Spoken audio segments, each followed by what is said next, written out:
The disturbing history of Bible's translation. In the 4th century AD, during Emperor Constantine's rule, the Roman Empire adopted Christianity, which greatly boosted the religion's growth. Around the same time, the Church made two pivotal decisions that shaped Christian history. First, at the Council of Hippo in 393 AD, Church authorities established the canon of the Christian Bible, determining which books were sacred and authoritative. Then, in 405 AD, Pope Innocent I officially endorsed Jerome's Latin Vulgate Bible as the Church's text. They chose Latin because it was the common language in the Western Roman Empire, uniting a diverse region. However, as time passed, Latin became an elite language, and the Latin Bible became a tool for the Church to control spiritual knowledge, leaving many unable to read or understand it. The morning star of the Reformation, John Wycliffe, was born in 1330. He was a pioneer and intellectual paragon during a tumultuous time in England. He grew disillusioned with the Church's corruption and power during the Black Death and the 100 Years' War. Wycliffe's big idea was to make the Bible accessible to everyone, as it was only in Latin, a language most people couldn't understand. He believed this kept the Church in control of spiritual knowledge. In 1382, despite fierce opposition, Wycliffe and his followers, the Lollards, started translating the Bible into English, preserving its meaning and spirit. The Church labeled Wycliffe a heretic and banned his work, but his translation sparked a spiritual revolution. Even after Wycliffe's death in 1384, the Church condemned him by burning his bones in 1427.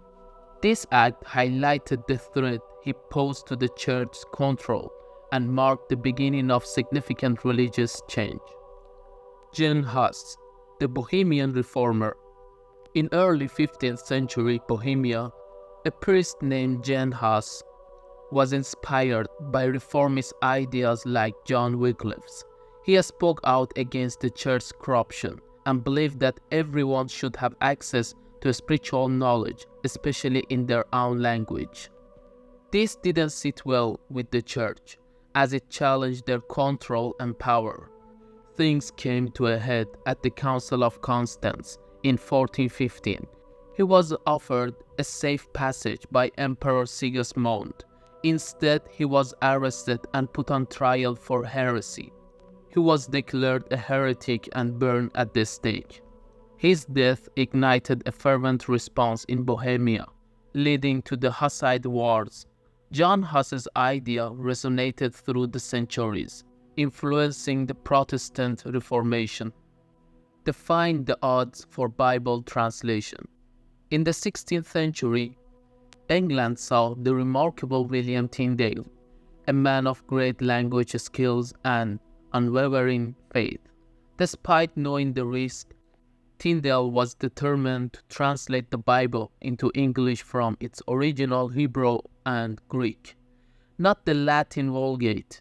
This was a challenging task, both in complexity and danger. He risked angering the Church and the disapproval of the English monarchy. Tyndale aimed for a translation that wasn't only accurate, but also sounded natural in spoken English. His famous translation from the Gospel of John, "In the beginning was the Word, and the Word was with God, and the Word was God," is still used in English-speaking churches today. Despite the hostility, Tyndale completed and published his English New Testament in 1526. However, he paid a high price. Being betrayed in 1535, he was captured, imprisoned, and in 1536, strangled and burned at the stake. But with his last words, he prayed for the King of England to understand. Amazingly, his prayer was answered. Just 2 years after Tyndale's death, King Henry VIII authorized the Great Bible, heavily influenced by Tyndale's work.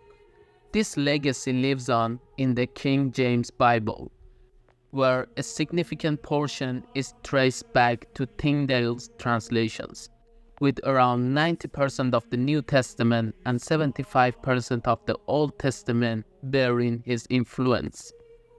The Reformation and its impact. In the 16th century, key figures like Wycliffe, Hus, and Tyndale had already set the stage for a major religious change. In Germany, Martin Luther, inspired by Jan Hus and others, challenged the church with his 95 Theses in 1517, denouncing church corruption. A central part of his reform was translating the Bible into German. While there were German Bible translations before, Luther's version was special. It was carefully crafted to connect with the people on a deep level, reflecting their language and culture. But the church fought back through the Counter-Reformation, aiming to regain its power. This period brought intense religious tension, leading to brutal conflicts like the 30 Years' War, resulting in around 8 million deaths. If you enjoyed the content, please like the video and subscribe the channel. Thank you for watching.